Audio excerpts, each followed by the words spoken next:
All right. Welcome back to the Hurwitz Lab. All right, today's guest is someone is very close to me, literally and figuratively. This is my middle son, Elliot Hurwitz. He's 24 years old. He's had quite a journey so far. He's a sports fan. He's a talented musician on both guitar and piano, and an all-around amazing person. He's also someone who's taken a non-traditional path through the usual college courses. After taking a few years off to dive into the world of cryptocurrency, Elliot's now back in school finishing up his degree. Today we're going to talk about what he's learned along the way, his thoughts on the changing world of finance and tech, maybe how he balances creativity, risk, and discipline in everything he does. So please join me in welcoming Elliot Hurwitz. Hey, thanks for having me. Hi, Elliot. Nice to be here in the Hurwitz Lab. Yeah. This is great. It's so funny because everyone else has been in here. Hallie's had an interview. Jack I've done a couple with on different things, but it was time. It was time. It was time. Yes, Thanks you for were ready. me. Absolutely. Nice. You had a good podcast the other day with GT. Yeah, it was great. I was on the Galen Trombley show with my duo partner, Dylan. We played him some music. We talked mostly about music, and we had a really good time. What an awesome guy GT is. Oh, my God, the best. Yeah, Galen is That was my fantastic. my first podcasting experience, which was great. Yeah. But definitely, it's funny listening back to yourself talk. All of us hate listening to ourselves. It's so uncomfortable. It but is. It's something, definitely you can get better at. Yeah, you practice, you do stuff, and it's like talking in front of people or even like performing, like playing music. Mm-hmm. Like the nerves when you're playing music. And I remember this when I would open up for some gigs when I was first starting to play out solo. It was so nerve-wracking. Mm-hmm. And it came out in everything I did. And then the more comfortable you get, the less it mattered, and Right. you get better at it. I felt that way very much when I first started performing with Dylan. Yeah. I had never really had any performance experience, and I think I felt those nerves, and I think it came through when I was singing. But there's something about the more, it's like anything, the more you do it, I think with practice, those nerves kind of ease up a bit. And when you're playing out now, do you have any of those nerves now? Not or is at that all kind of anymore. gone now? It's pretty much gone. I mean, we've done it. I'm so comfortable, especially playing as a duo. I think if I was by myself, it would be a little more nerve-wracking, but I think playing with Dylan and someone who's naturally a little more confident and comfortable playing in front of people, I think that kind of takes some of the tension. I think the other thing is away. like some of the songs that you play, you have them so internalized now. You're so good at them that even if there are nerves or anything, it's like playing a sport. You just do it. And you also know what translates because you know how many times audiences have loved that song. Right. So you know it's going to go over. Most of our set list is our crowd pleasers. Yeah. So which is great. yeah, we have a great time. But let me take it back because I wanted to like focus on your journey and talk about some things that I thought other young people your age, we all can learn a lot. You're a unique generation of people because you guys have been through some strange stuff. But going back earlier, like I think of myself as a little kid, I was a tinkerer. Like when I put together models and I like to take things apart. I mean, I wanted to kind of know how things worked. I wasn't in the video game era because in my age, like when I was really young, like elementary and middle school in those formidable years, it was like we didn't have that. So tell me, like, what was it that you were interested in when thinking back, like when you were a kid? What did you love to do? It's a great question because something I probably haven't really thought about in a while. I mean, definitely, I think about my formidable years, like middle school, high school time. I always loved playing sports. That was something that was really important to me. But sports and music were the two things I think I really loved. I wasn't as much of, building things or putting things together with, like, not in the way that you were, like building models and.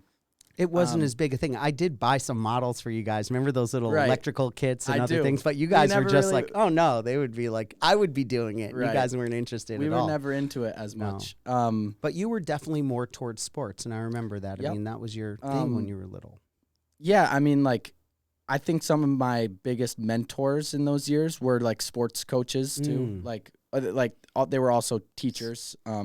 I remember one of my teachers that was probably my biggest mentor growing up, Coach Lucy, who was also my calculus teacher. But you got to love that. And even I think about him to this day because through my college experience and professors I've had between finance and economics and math classes and accounting, I just think he drilled some learning techniques into us that kind of resonated with me. And just he was always telling us, you have to know why you're doing what you're doing. Don't just memorize things. Don't just memorize this formula. Understand the formula and, kind of by formula. Was he talking calculus or was he talking basketball? Not like I was thinking of setting a pick or know why you're doing something. No, probably. Well, I think about him as a teacher and a coach because as a coach, he really hit on, working well, like teammate chemistry and working well as a team other than, just focusing on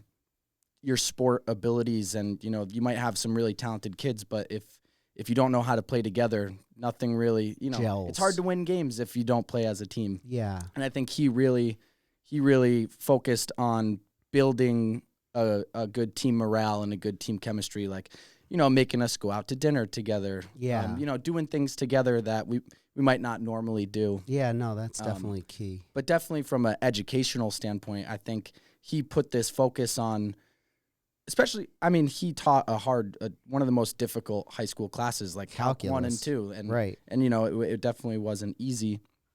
But I think the real thing that I remember from him is, like, through most things, thinking about why am I doing, like, even in my classes now, I think, okay, well, why does this formula work? Or why does this relationship explain this? Yeah. And just trying to take things one step deeper. It always reminds me, like, one of my favorite examples of this is the number pi.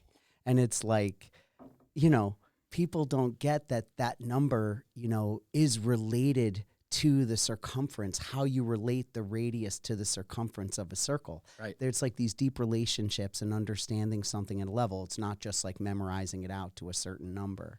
But that's interesting. Yeah, Coach Lucy, he always stuck out. I remember getting some photos in your senior dinner and, just how important he was to you. Mm-hmm. And didn't he give you He handed me my diploma at my high graduation. School graduation. Yeah, so, I think playing sports in high school is such an important thing because it teaches you about teamwork, and that carries on into everything we do in the future. I know that with our practice here.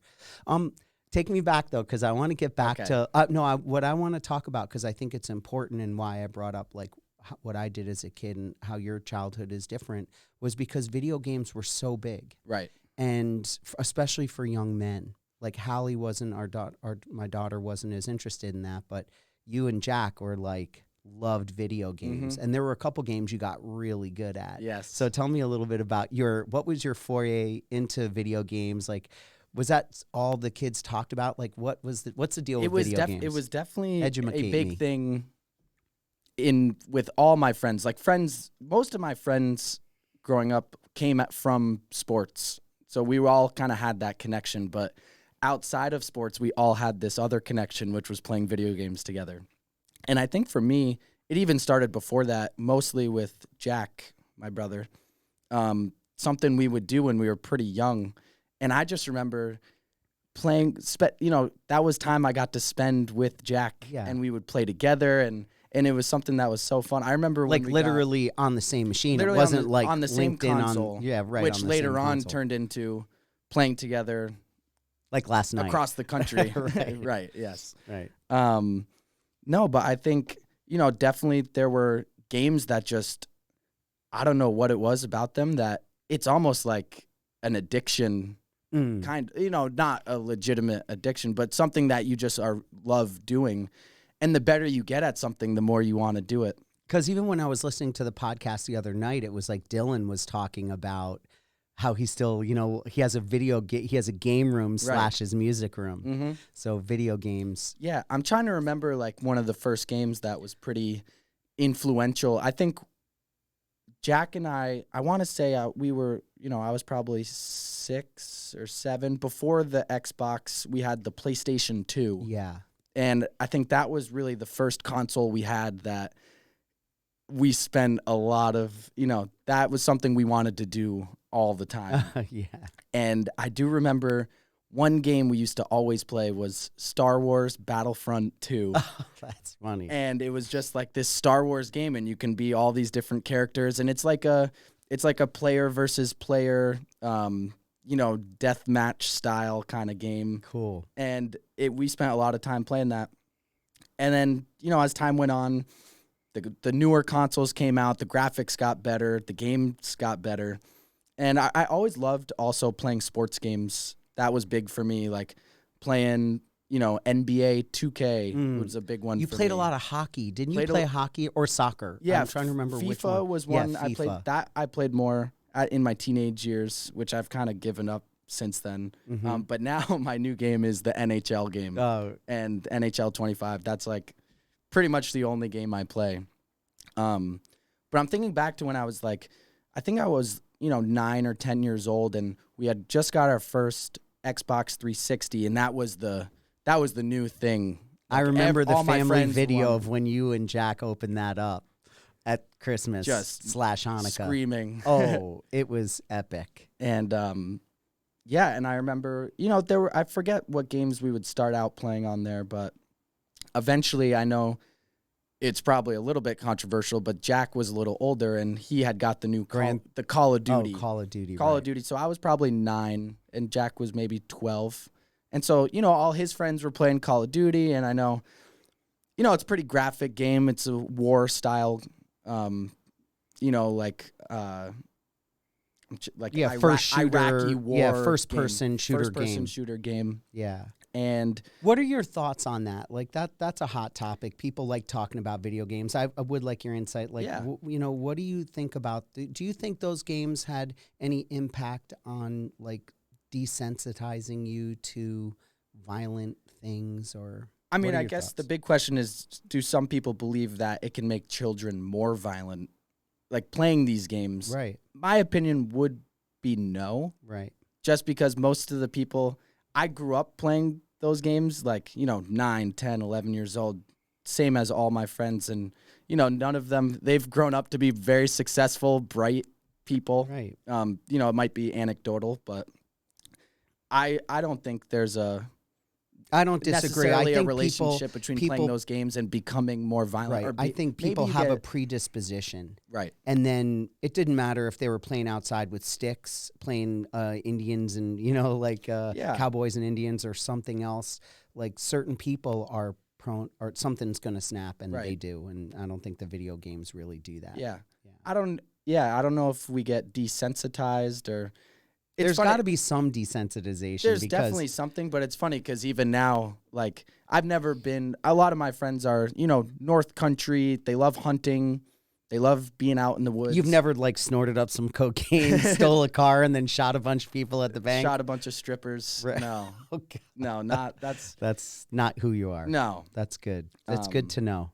It is an interesting topic though, but not I think something so, and I know think, a ton I think about. what's interesting also, and it's something you grew up in, and I think a lot of the things that you guys grew up in, like the intensive social media, the video game age, they're not things we're going to really know about until we look back in the future and we kind of realize it. But like you said, you and all your friends and our kids, it just seems like people are doing pretty well in general. And, they're working and have good, productive lives, and they're family people. It's like they're wonderful.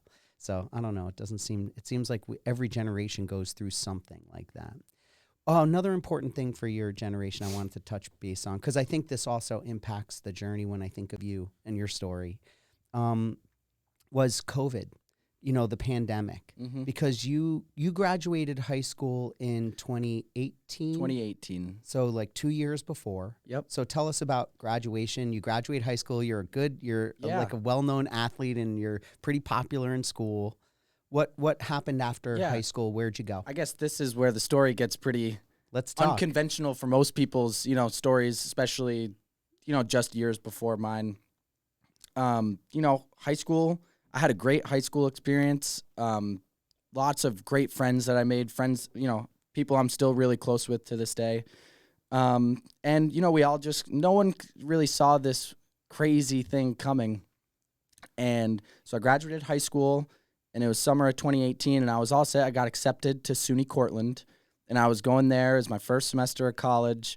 I was going to be studying exercise science and kinesiology. So fall of 2018, that was my first semester at Cortland. I loved it. It was great. I didn't love what I was studying.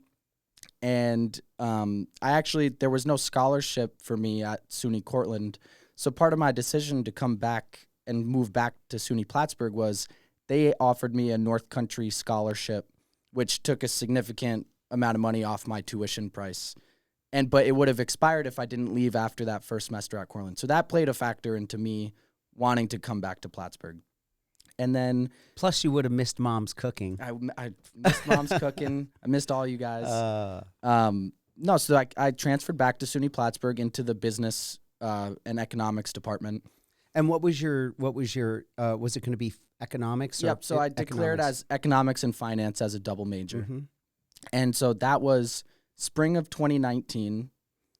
Went through that whole first year, spring of 2019, and then fall of 2019. Yep. And I enjoyed it, and I was, enjoying what I was studying. I liked my professors, and I don't think I appreciated the actual education as much as I do now being back in school. But I'll get to that in a little bit. But then, so I finished that first year at Plattsburgh in 2019. Going into the spring of 2020, that's when things went haywire. I'm in the middle of my semester. I remember I was actually on spring break with some of my friends. We were down in Myrtle Beach. Yeah. Like 5 of us. And things were just kind of, this was like the second or third week of March in 2020. Right, exactly. Right when things went ballistic. Oof. And I remember we were supposed to be in Myrtle Beach for 4 or 5 days. And on the third day, I remember I was talking with Mom on the phone, and she was saying things were, heating up, and she was worried because she didn't know what was going to happen.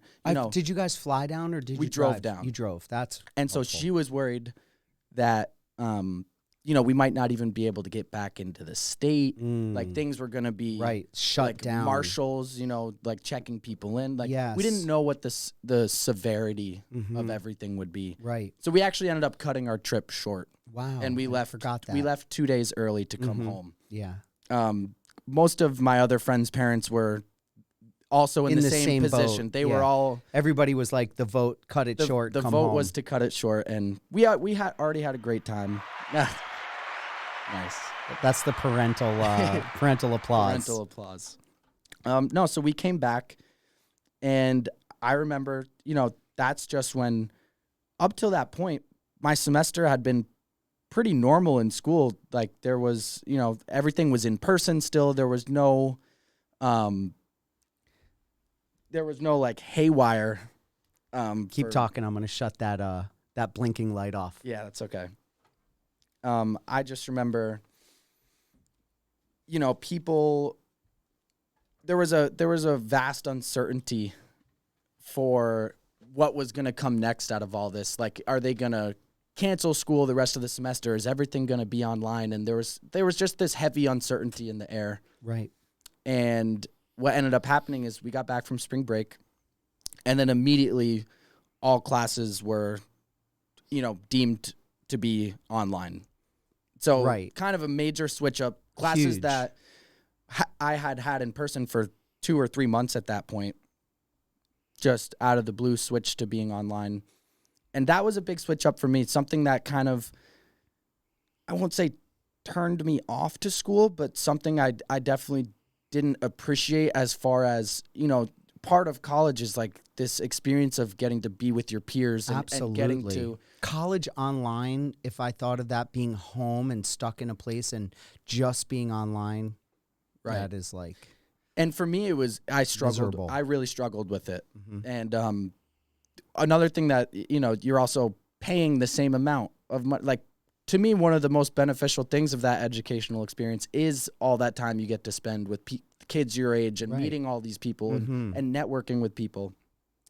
And just, kind of having that ripped away from you was something that I was willing to do it, but if there was something else I could be doing, I would have jumped on it. Yeah. And so, fast forward, I finished out that semester. And I just remember one of my friend Ryan getting in touch with me, who at the time was running his own company. I had done some part-time work for him in the past, but, didn't really know what he had going on up to that point. But I knew he was doing really well, and he was running a crypto data center mining operation, and it was starting to pick up and expand. And I actually started that next semester of school so finished the spring, got through the summer, started in the fall of 2020, and Ryan kind of came to me with an opportunity to come work with him full time. And so did you know Ryan before that? So Ryan and I had been friends basically since I started high school. We played soccer together. Okay. He lived in the same neighborhood. Because he was what year? How much older than you was he? 1 year older than me. Okay. Yep. So he graduated in 2017. Yep. Okay. And so it was funny because a lot of my friends that I played soccer with, they all lived in this one neighborhood up in Rand Hill. Right. And we called it the Hood. And because they all lived there. Like, by the way, not the Hood. Not the Hood. Not the Hood. Yes. But they all lived together, and their houses were literally right next to each other. And so Ryan was kind of part of that neighborhood. So we were always hanging out because we kind of all the soccer players hung out in that neighborhood. We were always doing something. Right. But Ryan we always knew, even Ryan and I probably became friends when I was a freshman or sophomore in high school, but I had known who he was. But we all of us kind of always knew Ryan was always smart, and he did well in school. But he was an entrepreneur. He was He was one of those guys we knew was, no matter what he ended up doing, going to be successful. He's going to be successful. Yeah. And, he wasn't always smart in the traditional sense either. He was book smart, and but, he wasn't always like in all the advanced classes and, that sort of thing. But we always knew his brain functioned a little differently than everybody else in terms of just the route he was going to take to. And some people are driven towards something, and he was driven towards technology. And I mean, it sounds like even as a young kid, he had made an app. Like he liked that stuff. That is the first thing I saw from him that made me kind of realize he is an entrepreneur at heart. Because I think I was in 9th grade, and Ryan was in 10th grade, and he would say, I remember we went over to his house one day, and he was like, showed us, he had this Mac computer, and he was developing an app, and I was like, what is this app do? I was like, what is this for? What are you doing? And there was a popular social media app back then called Vine, basically like today's TikTok. It was TikTok before TikTok. Right. And they were just 6-second videos. Little clips. It was like a comedy, mostly comedy, 6-second like comedy skits. And Ryan had this idea. He's like, I'm going to make an app of a soundboard with just the most popular sounds from Vine. So I'm going to, input all these buttons to have just some of the most popular sounds. And man, the app just ended up like taking off. It went like, top 5 in the charts for a while. That's awesome. And, he made some money off of it in high school. And then we were all just like, oh, Ryan's going to, he's going to be doing something in tech. Right. And like, we all kind of knew everybody knew that was coming. And so funny story, fast forward after high school, all of us kind of went to college. And, I remember my junior year when Ryan was a senior, we were, everyone's like, oh, where are you going to school? Where are you going to school? And, I remember talking to Ryan. I was like, well, are you interested? Like, are you going to go to college? Or he's like, no, I think I'm going to, I'm going to try mining crypto. And that was the first I'd ever heard of. I'd never heard this term before. 2017 Bitcoin at like, 2017. And I think he may have hundreds or already had thousands. some crypto, like, bought it somehow. Right. Mm-hmm.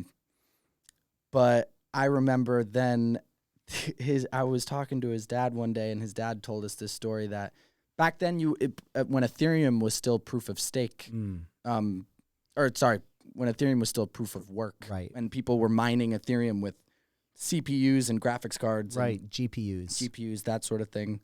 Ryan, I think, had used some of that money he made and invested in all these graphics cards and just set up. He was living at home, and then I think the electric bill went through the he roof. set up his parents didn't really use the basement or go down the basement, and he had set up this array of graphics cards miners to mine Ethereum in the basement. The NSA shows up at the house or the Right. CIA. What's going on in here? Well, yeah, if the electric bill 20x's in 1 month, Right. something's not right. That's funny. But I remember his dad.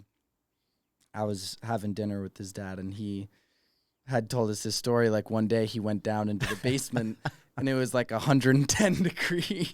Oh, yeah, 'Cause right. it puts, he didn't They even stopped notice the having to electric heat yet. the house. It's like the basement was this Just boiler. a sauna, and that's when he is so saw all funny. these computers, and That's very so that funny. was just the funny story of when I first heard Ryan, Right. getting into this thing. But then anyway, so Ryan, how does it go that you decide? Like, how do you make that transition? Right. So in the fall of 2020, Ryan had come to me with an opportunity where he had already had most of the operation was here in Plattsburgh, Okay. and he had an operation here, and he was just launching this operation out in Illinois, just a little south of Chicago. So kind of, it's hard. He's got like two other guys working with him, but one operation's here in Plattsburgh, and then we have a whole, mobile data center out in Illinois, which was basically 2 52-foot tractor trailers retrofit into a data center. Got it.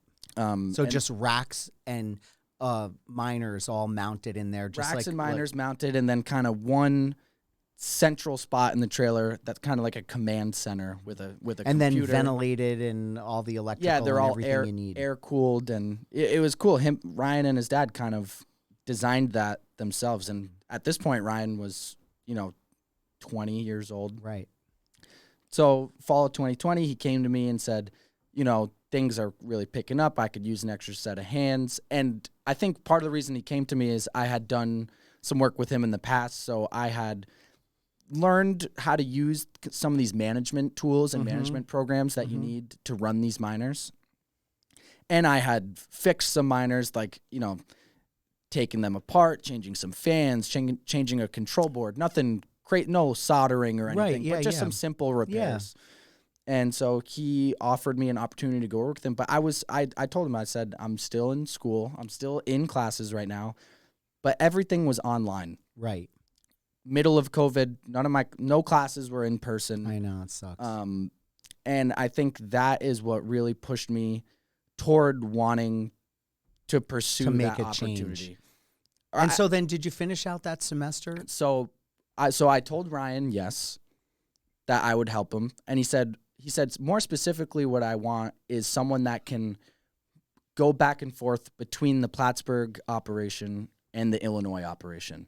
So that was kind of going to be my role, is to be able to spend time managing both operations. But, Ryan kind of has the Plattsburgh operation more under control. He just doesn't want to have to travel as much to Illinois, which made sense because more of the beef of the operation was in Plattsburgh. And you do have to physically spend time there because you got to be checking the machines. It's not all remote work. It's not all remote work. Some of it, like the mining management, can be more remote, which is nice that there's remote management aspects to it.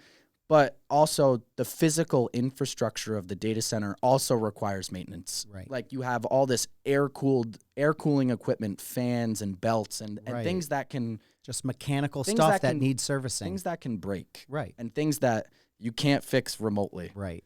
Now. Right. Yet. And so then I took we went out there for the first time together. So he brought me out to Illinois, showed me the operation. I got to meet some of the other, there was a kind of a team that didn't necessarily work for him, but it was a whole site.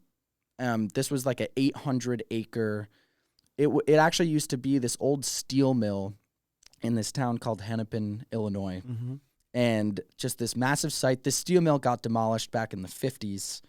And so it was this tiny little town, probably a town of 300 people. But this steel mill used to be the heart of this town. That's where, everybody that lived in this town worked, or the surrounding towns. Right. And so there's actually a video on YouTube of them demolishing the steel. They kind of blew it up somehow. And so they're going to have to rebuild it now. Right. Well, now that we're making steel at this in the point, country. it was kind of just a desolate site. Mm. But the thing that made it valuable is that it was sitting on an 80-megawatt substation. Right. So there was a massive amount of power at this site that was untapped. Right. It had the capabilities.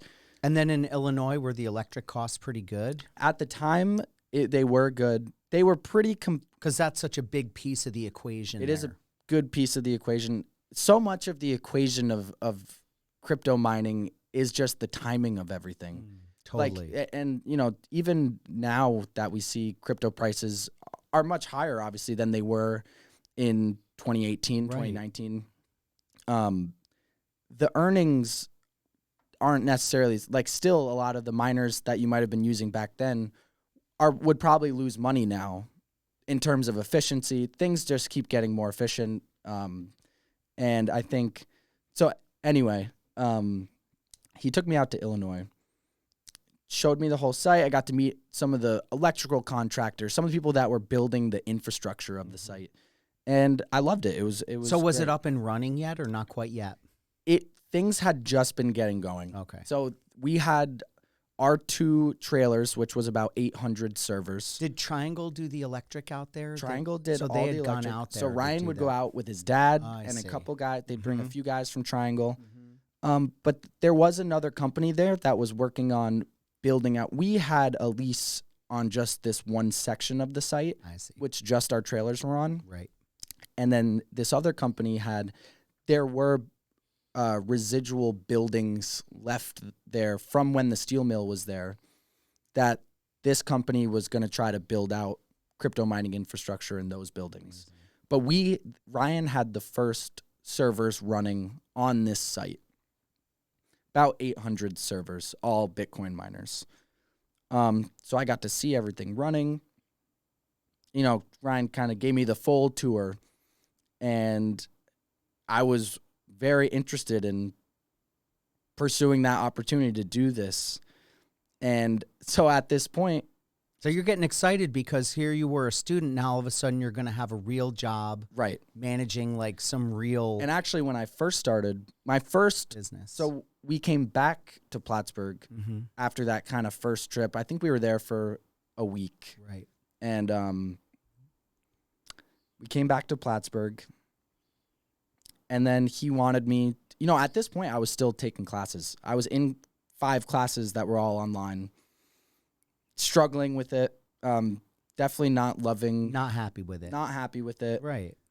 And so then Ryan I went on my first trip alone out to Illinois. And I don't know if you remember, but, you weren't even old enough to get a hotel yet. I was 20 years old. Right. And, I remember you trying to help me figure out I was going to be driving out there. Right. Because I also needed to have a car. And I was planning my trip, seeing if I could stop somewhere to stay. And I just remember you and I calling up every hotel between Ohio and, Indiana. And no hotel would let someone under 21 check into a room by themselves. Right. So I was like, got to make it there. I got to make this trip just, that was crazy. one trip. So I did it. It was a 17-hour drive. Oh. That was back in my old little Subaru Impreza. Right. That I did the trip in.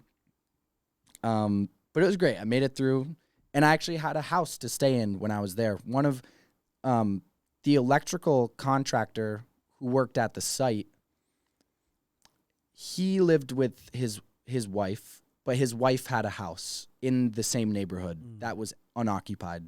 So she, came up with a deal and let Ryan and I rent the house while we would be there. And it was great. I had my own room. It's a nice house. Had everything. It was much better, more comfortable than staying in a hotel. Absolutely. So I'd stay there. And I think that first trip I was out there for about 3 weeks. And I was getting used to the site. I was getting pretty used to the management of what my role was kind of going to be. Right. And how did it feel? I mean, that was a big transition. This is all of a sudden, now you have a job. Right. You're out of the state.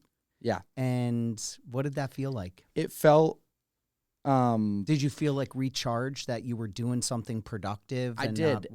It was refreshing to be not only on this, other people work on this site, but it was refreshing to kind of be on this huge site where it felt like COVID wasn't even a thing anymore. Not to say that people weren't still conscious being about careful, it, right? but really most of the day I wasn't around a lot of other people. But if I'd go into like where the office building was, and I could eat lunch there, there'd be some other people there, and it's like you're talking, and it felt like this level of normalcy that we hadn't. It's such an important piece of it. Mm-hmm. And I felt like that because, mom was cooped up at home and everybody was kind of cooped up, but I got to go to the hospital. And it was like I got to talk to people, even though it was kind of crazy. Right. That was such an important thing. So definitely that was something that I liked about it, just in a time where I was used to being in school. Actually, at this point, I was still in school. Right. So I was working full time for that month I was out there, but I was still doing my schoolwork all online. I'd get home from work. I would, watch my Zoom lectures that were recorded, and I would work on homework, and that was it. And I really just was struggling to do both. Yeah. And it was very hard to, not only now be away from home, I'm 20 years old, really being away in a longer extended period. That was my first time doing that. I hadn't really been away from, besides maybe being on a vacation. No, you guys never went to really sleepaway camp or any of that stuff. Right. So this was really my first adult experience leaving home for, however long it was going to be. Yeah. But I liked it and instantly made a lot of friends out there. And there were a few kids my age that worked on this site, and they were very, very cool kids. We had shared a lot in common. They were, former athletes, right? Very bright kids that were interested in crypto, and so instantly we hit it off. And they were actually from this town that we stayed in. And so they were local. They knew the spots. Right. They had friends. That's like coming to Plattsburgh and becoming friends with Elliot. Right. It's like the fast line in to which like further down the road, socially. I actually had one of my friends from Illinois come visit in Plattsburgh. And right. he actually said the same thing. Yeah. It was like so great. It was very similar. Yep. But it was great. I made this circle of friends out there. It felt like home away from home after a little while. So you were happy. You were out of school. I was happy. I was making money. At that time, in your mind, did you think you would ever go back to school, or did you think that could have been it? I think at that moment, after that first trip, it's not really something I thought about a lot. Yeah, you were just at that doing point. things. So I guess I'll get to the part where I actually officially left school, because at this point when I first went out there, I was doing both. Okay.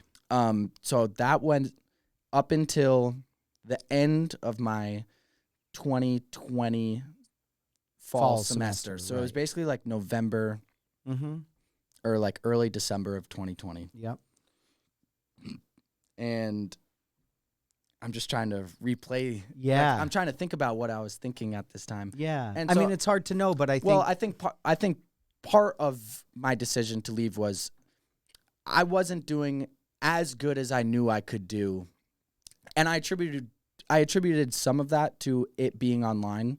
And I thought, I really am not passionate about, like, it's something that it just felt like pointless where I felt extremely disconnected from the actual education of things. I can see that. Because I'm not with any other kids. And now I'm like not even in the same town as my campus. Right. And I'm doing this online work. Oh.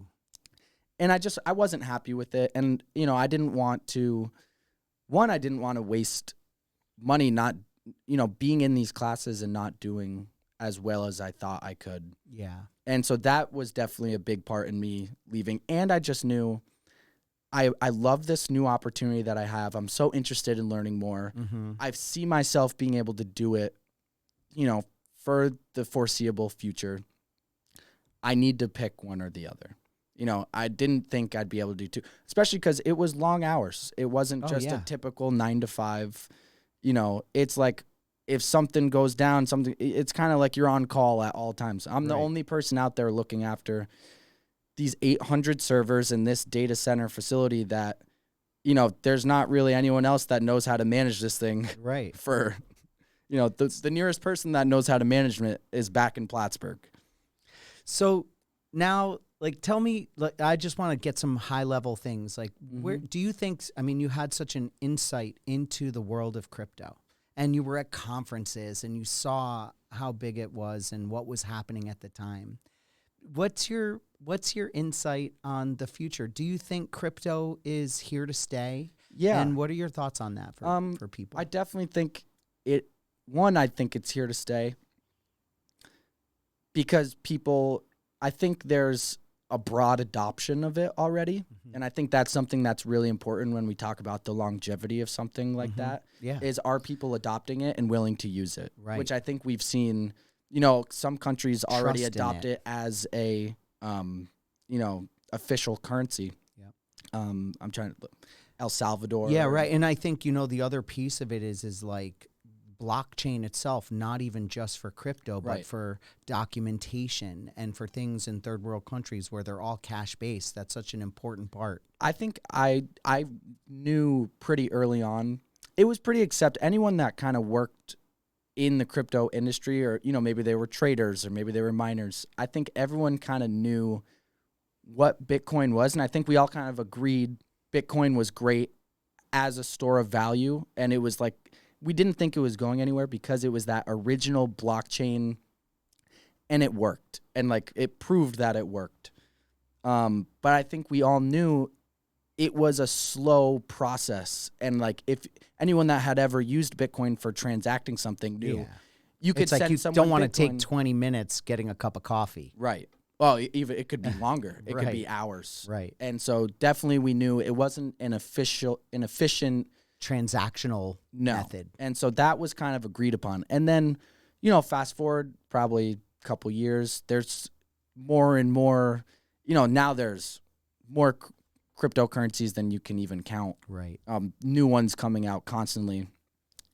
And I just think, is crypto, when you say is crypto here to stay, I think yes and no. I think there's there's uses that we haven't even implemented yet that it can do for us. I think we've talked about things outside of transactional cryptocurrencies like contracts, these smart contracts, and there's all these other things that this blockchain technology can be implemented, leveraged for in places that can't afford big data centers, and it's kind of shared. And I think it's something that could really fix a lot of issues in the world.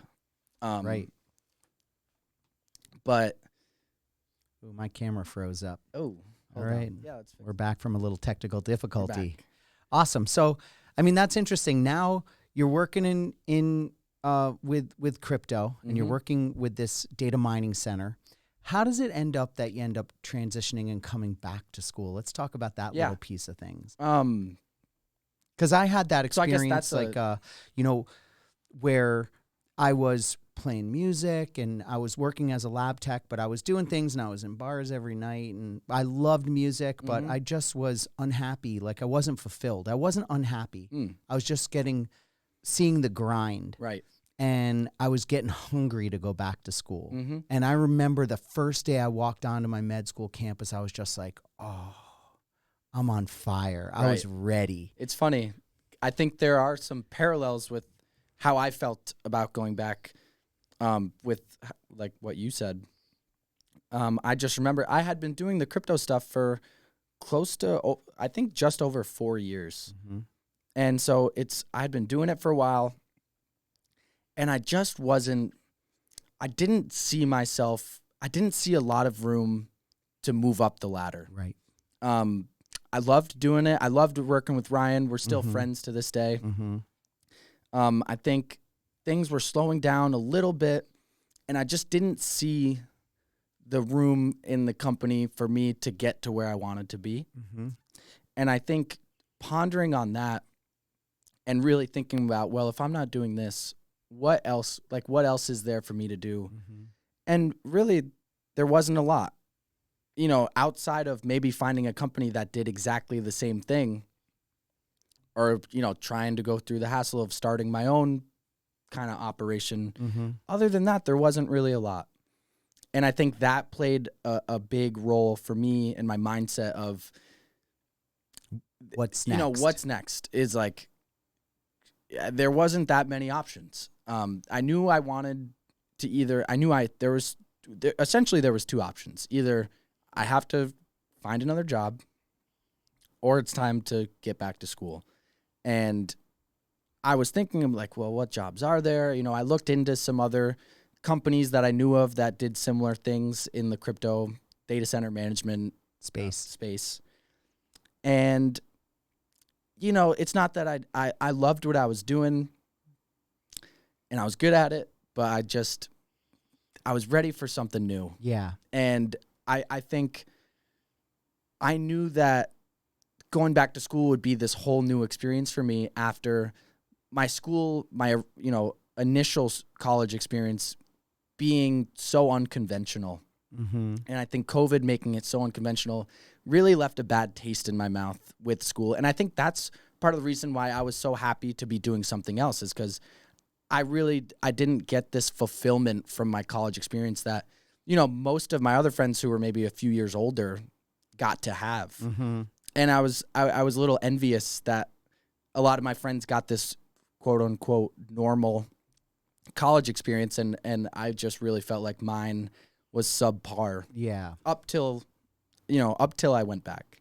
And so I guess that transition of, I really felt like there weren't a lot of jobs available for me and my experience, especially maybe in this area, that I would have felt happy with. And I think that just kind of drove. I've always loved school too. I've always loved learning. I was always, good in school from high school to my first, other than just like the COVID kind of decreased my motivation for school because I wasn't happy with the whole, process. The whole process. Yeah, and the I wasn't learning happy with the way right. COVID was handled within the school, but not to blame anyone. Nobody knew what to do. It wasn't anybody's fault. No.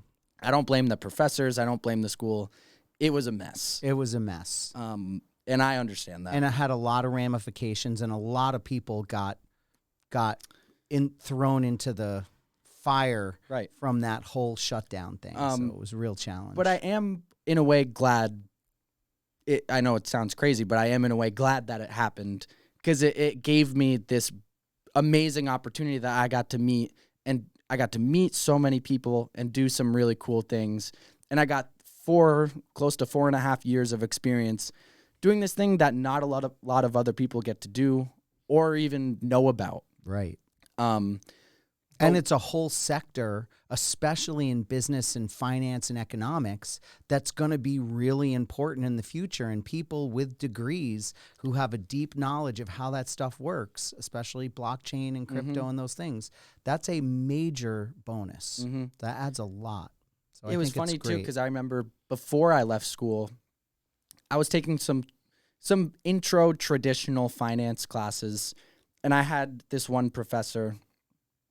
It was like a principles of finance course. And I had one professor who was just very clearly, he was a very traditional finance guy, a banker. He was on the board of a couple big finance companies. This guy was experienced. He was an older guy, probably worked in finance for 20, 30 years. But he was completely anti-crypto. And even in class, he would mention crypto and just that it's a scam, doesn't believe in it. And here I was like doing some part-time work in crypto and then eventually doing more full-time work. and then doing it for 4 years. And I always remember that guy because to me, it felt like I was part of this pioneering industry that, even people that have worked in finance for so long didn't understand. I'm like, I was like, he's only saying this because he doesn't understand it. Right. And it's almost like there's those lanes. It was like there's the traditional finance lane and then crypto was happening, but they are merging. Right. And now all the traditional people are seeing cryptocurrency as an important part of economics. Right. And I think even more than it being, I think part of the thing he didn't like is a decentralized system because traditional finance is centralized. Completely. That is the definition of centralization. Central bank. Yes. But I always remembered that, and it kind of always sat with me in my decision to leave school because I always thought about that guy, and I was like, I just was always like, I always wanted to stick it to him. So you did take a lot of things away from that experience, and I mean, I think those journeys and like that small detour was an important part of your growth. Right. And then, so how about when you went back to school and the motivation and that stuff? Yeah, so I think the months, I will talk about kind of the months just before going back. Because what happened was, before I went back, I was trying to get into school for the fall semester, which I had just missed the deadline to apply by like a week or two. So I was talking to some people in the admissions office, and they were just telling me it wasn't possible. My classes were full. Like if I had been a week or two earlier, I might have got in, but it was just unfortunate timing. Right. Nothing I could do. So I was going to have to wait. I had a few months. I'd have to wait for the fall semester to end, get into the spring semester. And so I had to, those were a tough couple months for me because I wasn't working for the crypto company anymore. I didn't have another job. I didn't really know what to do. I was playing a lot of music. I was, working out consistently, but I didn't really feel motivated. And I struggled during this time because I had to do some like serious, soul searching, self-reflection. And, I think I really like, in this period, I was very unhappy. You were working in the office for a little bit. I was. So this was before coming to work in the office. Right. I was really, I was okay. Yeah. But I was struggling. Yeah. And, I wasn't like. I remember, because that's a tough time. It's like, you're not sure what you're going to do. You have a thought about what your future was going to be. Right. But then it becomes something different. Right. And I think that high level of uncertainty. Yeah. Kind of, I struggled with. Mm-hmm. And so I ended up, I think maybe a month later, I came in and I started working in your office full time in the business office. And I was doing a lot of billing stuff. I was kind of part of the billing staff, office admin. Right. Back billing, looking how to get bills paid that didn't get paid. Which I loved. Issues and that was really great for me. I think definitely because it was at a time where I was feeling, like I wasn't super useful or like, I had this feeling where like, it was almost like, well, what can I do that would make it have a positive impact on, right. And there's nothing wrong with other types of jobs. Like I could have, started working construction. Like there was other things I could have done. But I needed something more. Yeah. And so working in your office was kind of a great intro to me going back to school for economics. So I worked in the office, and while I was working in the office, I'm just waiting for the spring semester to start up. Right. And I applied, got back in, started looking at my classes, seeing which classes I need. Starting to get excited. The closer it got, the more excited I was. I will add a footnote here, and that footnote is that you were awesome in the billing office, and you solved some problems, and you were amazing out of the box thinker of tracking and, for instance, using Excel. You're a master at Excel. Like, you did a lot of things and you had some tools going that I loved watching you in the office. And my office was on one side and you were in my business office, which is on the other side.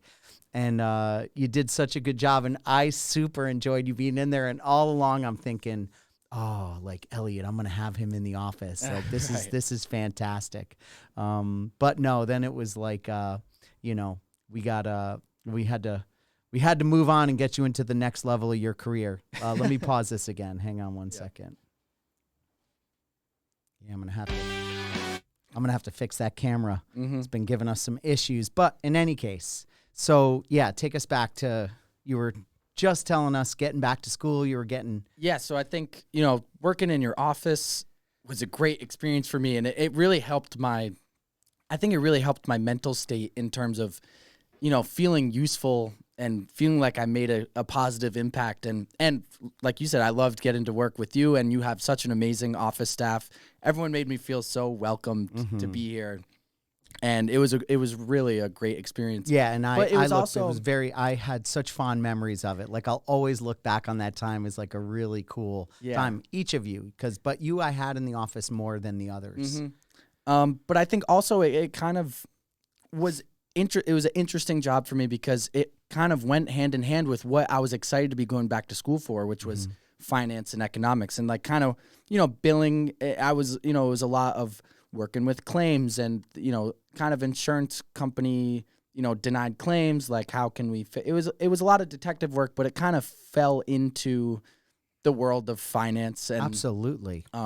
So it kind of kickstarted my drive to get back to school. And you helped me with payroll and retirement and bill payments and just how a medical practice operates. And so I think that was such a great experience for me. And then the closer we got to, you know, I guess January, when the spring semester starts, I was increasingly getting more excited for school to start.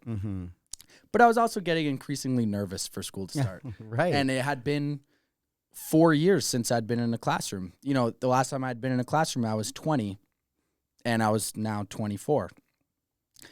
So I was there were some nerves, but it's funny because Hallie, my sister, she was already still in school at Plattsburgh, and she gave me some great words of encouragement, like, you know, just positive reinforcement. You're going to be fine. It's going to be so great. And now, you know, her and I go to the library together a few times a week. We spend a lot of time together. You guys are now kind of seniors together. We'll probably, I think we may graduate at the same time. But anyway, going back to that month, or maybe those last few weeks when I was still working in the office, but I was like, school was right around the corner. Oh yeah. I was at like peak level of excitement and nerves, and like I was really enthusiastic to get back into this thing that I had always loved, but like, you know, COVID I think had kind of ruined for me in a way. But I was excited to have the experience of what I wanted it to be when I first went to college. And so then school starts up. First, like, you know, we got syllabus week, which was like just getting back in the groove of class, which was great for me because it was like it's been like so a long. Nice introduction. It's the on-ramp. And immediately just like started falling in love with my classes. So great. And you know, intermediate macroeconomics, corporate finance class, a management information systems class, all stuff that is really interesting to me. But I think now I have a deeper appreciation for really, like you said with Mr. Lucy, understanding things at a deeper level. And I think me being a little more mature than I was when I was 19 and 20 and I was first starting school, I really don't think I gave it everything I had when I was 19, 20. But I remember we talked about it a few times leading up to when I was just about to return to school, that I was telling you about this drive I had. And one of my really close friends, Matt, who's just now finishing pharmacy school, such a positive, role model, positive friend. role model, great influence. Right. Gym rat, super smart. Yeah. One of my best friends. Triple threat. Since we were young. Yep. And we had a couple chats where he just had, since he had started school, he had this drive to where, he basically said, eat it. Nothing else. Eat it alive. Matt, he's like, gym, school, studying. He's like, if you're going to be there, just crush it. Right. Just demolish it. You got to love love that. You got to own it. Right. And so I had already had some, a portion of that drive, like getting ready to go back in. I was excited. But then he like really lit this fire for me. Right. That made me realize if I'm going to go back, I'm going hard. I was like, I'm not leaving anything on the table. Good for you. And I think I had told you that once or twice. I love just that. Like that made me feel so ready. Mm-hmm. And then first couple weeks of classes go along and I'm just crushing it. I'm living at the library, studying probably at the library for 4 or 5 hours a few times a week. Right. Just making sure, staying ahead, reading my textbook before, just like the homework assignments would be straight from the textbook, and I would read the textbook before the lecture. I would just try to stay ahead. Exactly. And then ended up crushing these last midterms, and I've got all A's right now. And it's so nice. It's so refreshing to. I've found this new appreciation that I didn't have when I initially went to school. Yeah, and you're having the appropriate, kind of experience now where you're in classes and you can talk to the professor in person. Right. And it's like it's not virtual. It's not virtual.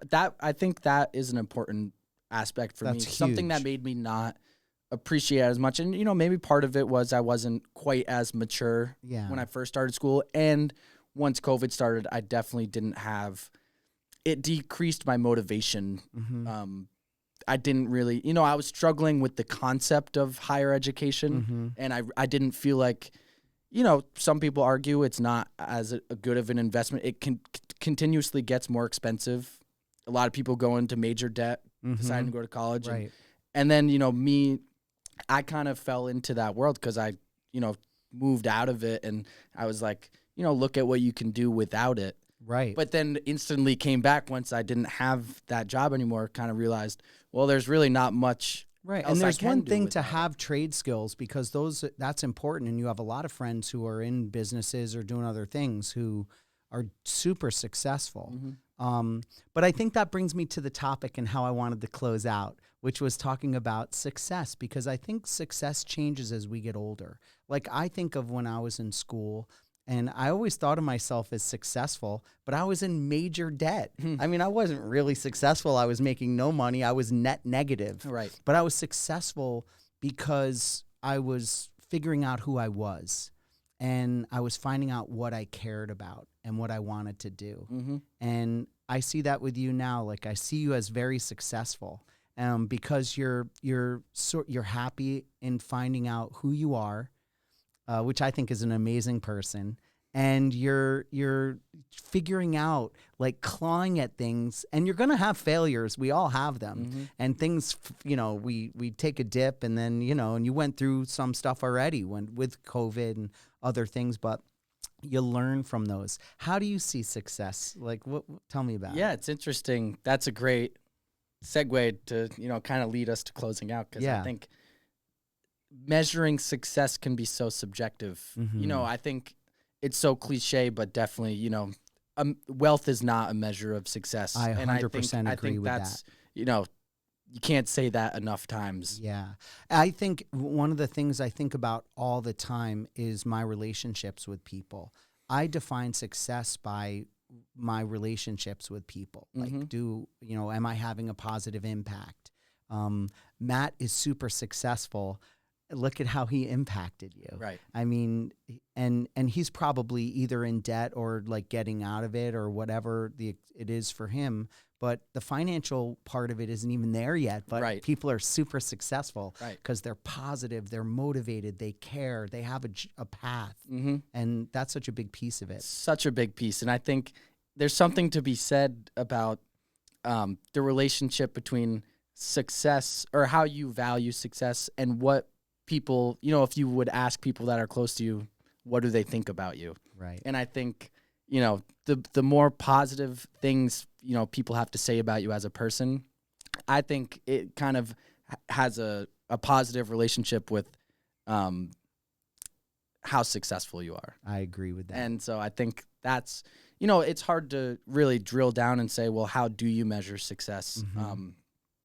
But I think like reputation and the impact that you can have on other people is how I would say it's best defined. Huge. Yeah. Huge. Well, looking back on your twists and turns, you've had an awesome journey so far. It's been a real joy having this conversation with you this morning, not just as your dad, but as a person who admires your curiosity, your resilience, like the things that you're doing to find your path. So your journey is also a great reminder that life doesn't have to follow a straight line, that there can be meaningful pieces of this in the failures and things that we go through that even bring us to our deeper struggles. So for anyone who's listening out there who feels uncertain or off track, I used to tell this to my nurses, I hope this conversation has some value for you. And there's always strength in like pivoting and switching and finding out what you're heading towards. But Elliot, thanks for being here. Can't wait to see what you have next in store for us. Have a great day, everybody. Thanks for joining us.